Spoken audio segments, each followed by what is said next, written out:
Well, when we bought this house, we actually had went and checked, and they said it flooded in '97. It won't get up there again. So that was, so we thought we were okay for maybe another 100 years, but we found out differently. We kind of knew that living on a river, you might have to sandbag once in a while. And in talking to some people who lived here, they had it, every few years maybe, but 3 in a row it's getting a little old.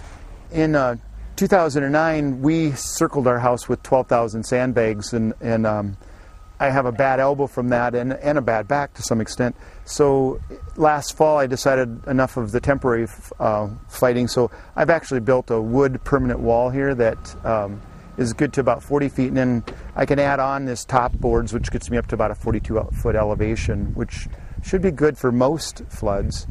I think it's going to be great. I hope the water comes up this to test it, but no, it should. I've also braced it. You can't see it, but I've buried some bracing under the wall over here so that when it gets pushed against it, it actually has some bracing into the ground that pushes it back out. So I'm really not worried about the wall, failing.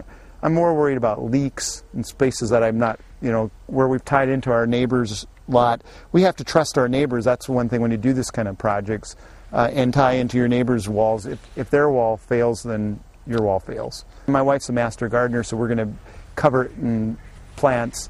So I think when we get done with it, you won't notice it so much because, like I said, I don't like being reminded that, we've got this beautiful river view and things, and then you got to be reminded all the time about the ugly spring flooding. But so I'm trying to camouflage it as much as I can.